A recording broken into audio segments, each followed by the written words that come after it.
What I do is somewhat different. Working for McKinsey, I've been with the firm for 30 years. I've lived in China for 30 years.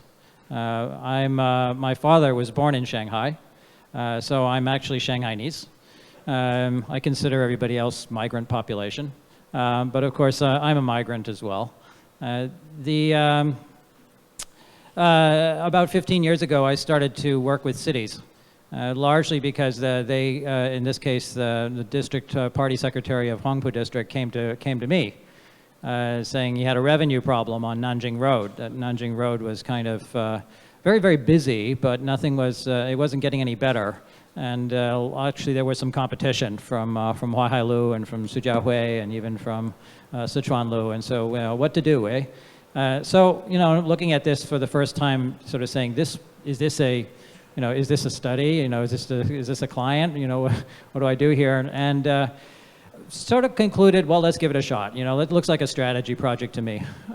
So let's go out and find, how, where, and how to compete. And what does the city do to improve the quality of the offer on Nanjing Road, and how to benchmark and so forth. And it was the start of something. So that's where we started working with cities in China. It was a very practical, real-world concern. I've done about 150 engagements now in Chinese cities over the last 10 years. And every year we do about 100 engagements around the world for other cities. Most of it is around these questions of economic development and how do you go from a piece of land and a GDP target to a community and an economy. And then everything else. I find that there are two things that are generally on the minds of most city governments, jobs and traffic. So we do a lot of work in jobs, and now we're starting to do a lot of work in traffic, urban mobility and related. Beyond that, it varies a lot. It could be infrastructure, it could be education, could be sustainability. In all of it, we try to bring a set of tools and an ideas and way of thinking of basically about how to get things done. Very conscious and respectful of the fact that we simply don't have the answer. We're part of a process, and working with the city governments and with other stakeholders, together we can make a better city. But to make that city great, so you're a great city, Rio, what you have to sort of have some idea of where we're going, otherwise, any direction is fine. So we did a bit of research. And on the next page, we sort of started by looking at the fact that basically running any kind of city is a huge, horrific challenge. It's the most complex things human beings do managerially is to run cities. You have every problem that you can imagine, and they're all in front of you right now. So every city should be a good city. Let's just start with that. But our question was really, what makes a great city? What makes a city that is truly distinctive? What stands out? And what we found as we did this research, and we sort of illustrate on the next page, is that some people say there are trade-offs. That there are trade-offs between, economy and environment and society, and that you can only do so much at one time. And what we found is that great cities do all three things at the same time. Great cities are economically, environmentally, and socially great. And in fact, over a very long period of time, there's a very high correlation. If you take the next page, you'll see that. That's the UN sort of idea and what we mean by that. But on the next page after this is the correlation, which is, as a data nerd, I sort of found interesting. That essentially, it makes some sense, right? If you screw up your economy, you're probably not going to have a lot of money to spend on the environment. If you screw up your environment, people aren't going to want to live there. If people don't want to live in your place, they're probably not going to grow your economy that much. And so over a very long time, rich places are also nice places to live. And unfortunately, poor places the reverse. So, essentially that was first thing we realized is that great cities are, winners in all three. And anybody who starts the conversation by saying, I'm constrained in my opportunities, I really don't have the resources, but I really want to make sure you sort of say you're starting in the wrong place. You really have to get rid of that mindset. And you just have to say, no, my goal is to hit a home run in all three things. And then the second thing we realized very quickly was that as soon as we started having this conversation and we'd say something like, well, I know you should really go look over there and look at that city and how they do things, immediately you could see their eyes would basically glaze over and they'd fall asleep. Because basically nobody wants to become another city. Rio doesn't want to be Paris, Paris doesn't want to be London, London doesn't want to be New York. Nobody has any interest in becoming something that the other aren't are. What they want is to become more and better of themselves. They want to be, New York wants to be a better New York, and people want to have a trajectory towards progress. And so Dubai, on the next page is sort of the graphic saying, it's all about the trajectory. Now, I've been privileged to live in a country where we've had 600 cities having a positive trajectory pretty much for the last 30 years. It gives you a tremendous degree of faith in the future. And I actually believe this is true for just about any place. In fact, it is very, very hard to kill a city. People try. They bomb them, they eradicate them, they set off biological weapons, and still people come back. So there's something about this sort of desire to be together that motivates us. So how do you do that? How do you get all three things and you just and build a trajectory? That was our research, and we went out and talked to a lot of people, and in true McKinsey fashion, we found that there are three things that they do. On the next page is this, basically this. They grow smart, do more with less, and lead through example. Lead through example. Or lead through, actually, is actually a better way of saying it. And I'll talk about this to just give some examples of each one. So on the next page, grow smart. Everybody knows of this place, right? The Little Mermaid. This is Copenhagen. It's also the world's leader in wind energy, and is becoming a world leader in 3D makers and robots and a great design capital. All of which just says, there is absolutely no problem with essentially becoming an incredibly clean green city and having a robust export engine. And this is what Copenhagen is. And so there you see the power plants right behind the Little Mermaid up there. A world-class cluster, which was developed largely because Denmark went earlier to renewable energy than anybody else did, and as a result created Vestas and a few other big companies. So that, Grundfos, Danfoss, you can go on. And these are world-class companies, and creating that cluster based on a conscious decision to say, what are we going to be competitively advantaged at? What are we better than others? That's what we mean by growing smart. Sort of thinking through where you can create your advantage, getting in earlier, and investing behind it. And now there are other examples. On the next page, we have my hometown is Boston. Boston, when I grew up in the 1960s, 70s, was not a very nice place, actually, honestly. It was divided in every way you could imagine. It was divided between white and black and rich and poor and Cambridge and everywhere else in the known universe. There was just this feeling of separation. And having, Kevin White as a 20-year Irish-American mayor didn't really help.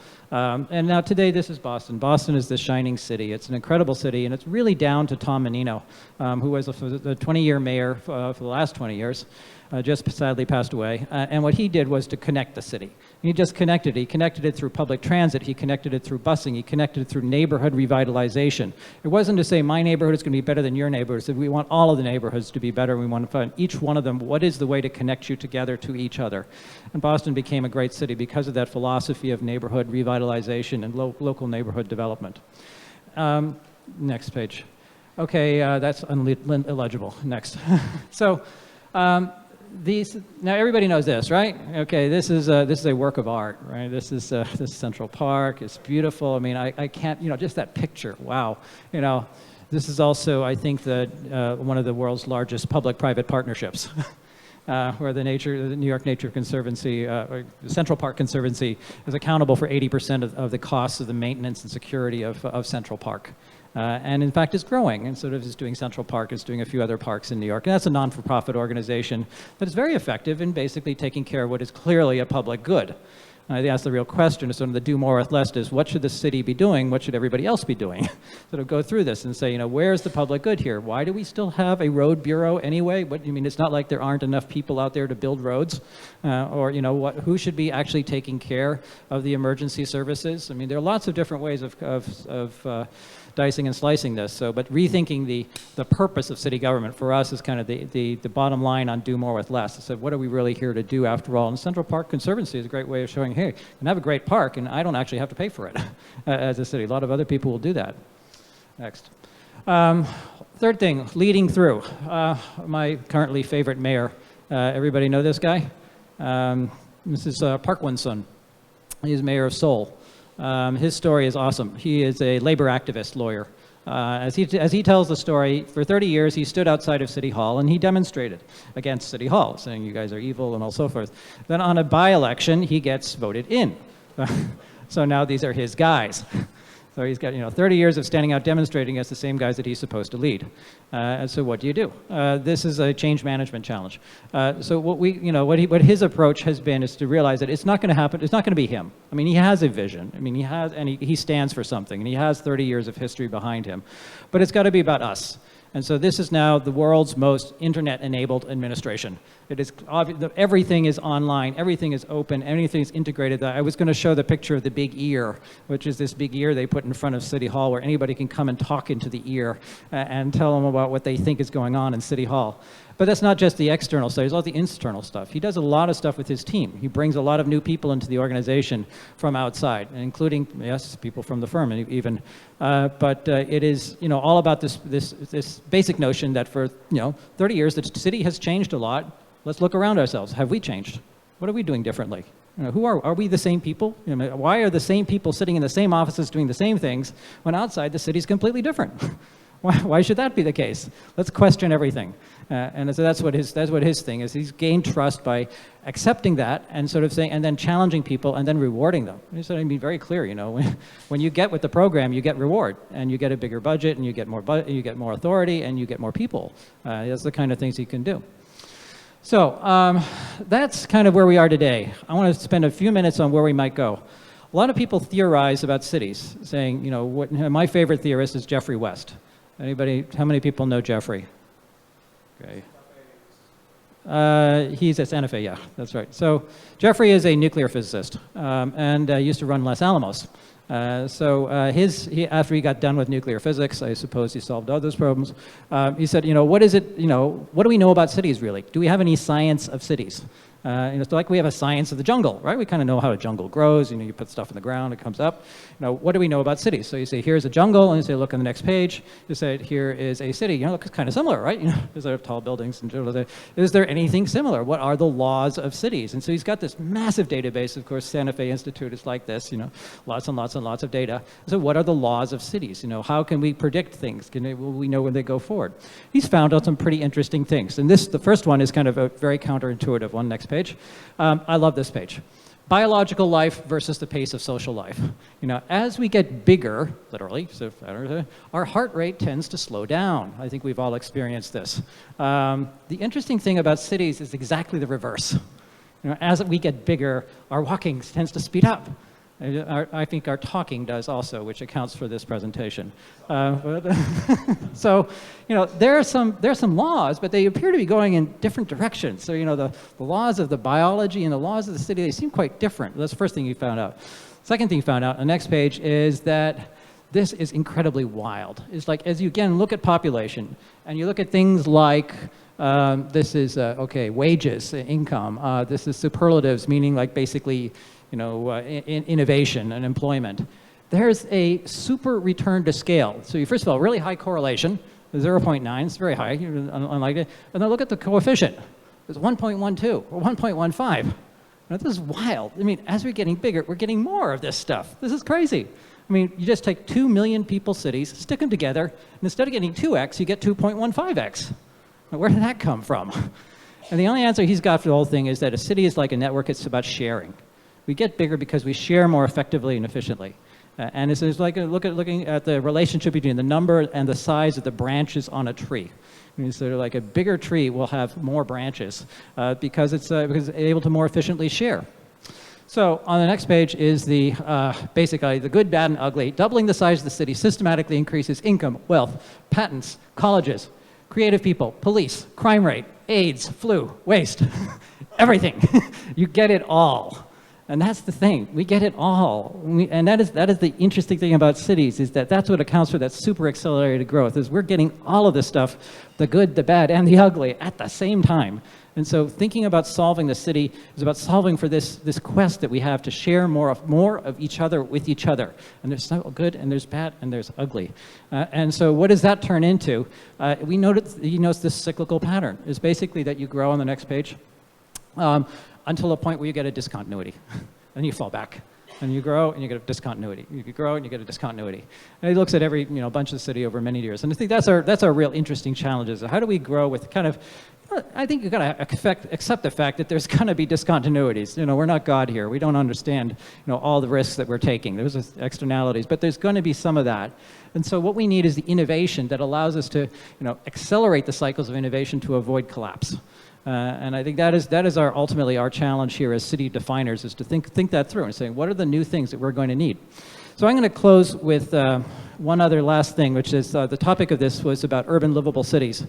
And yesterday I received a document from Zhuhai, as a city that I think would benefit a lot of people in Penang to have a conversation with Zhuhai, because they essentially sent me a document which says, here are our set of indicators for being an urban livable city. And in true Chinese engineering fashion, there were 120 indicators divided into 16 categories times 3, et cetera. I'm just going to read a few of them to you, okay? So, you know, they actually, they have 7 goals. They're going to be an international cultural city. They're going to have compact, pleasant space. They're going to be an ecological city. They're going to be an easy commuting city. They're going to be sharing quality service, have a low carbon, stable economy, and have a peaceful, harmonious set of values. You know, and for each of those, there's about 9 different indicators. So you get this feeling that this is a city that has actually taken the time to step back and say what it wants to be. And it has numbers against each of those things for 2015 out to 2020. It has accountabilities against them. It says which department is responsible for delivering on which of those goals. And these are very micro goals. Things like, obviously, green space, but also I love the ones about emergency service coverage. We need to have emergency services coverage within 15 minutes walking distance of 80% of the population by 2020. Right? So that's the level of intensity of the focus of the city government. I think that is kind of what potentially could be an opportunity here, is to think through what are those set of indicators, set of opportunity, what kind of innovation does that mean? So innovation is not about sort of thinking back and sort of what is going to happen. Innovation is a lot of hard work. And so I think cities are up for that because this is who we are. And we know, it's all us. There's nobody else. Thank you very much.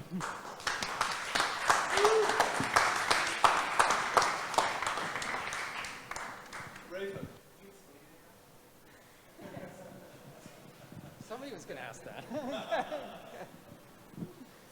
Time, and it's the amount of anything. So the N is referring to energy in his case, usually, saying that the energy level, if we give enough time, we see an acceleration over a period of time, and then it drops off.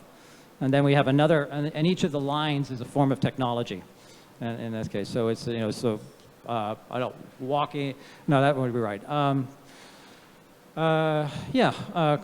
Let's start with horse and buggy, cars, what will become? What will be the next efficient public transport, and from there. So it's basically I think a variant on S curves, so that there's always some takeoff and then stop. Yeah, and usually people use sailing ships as an analogy, saying that there was a sailing ship and you kept adding the masts and then it stopped. So.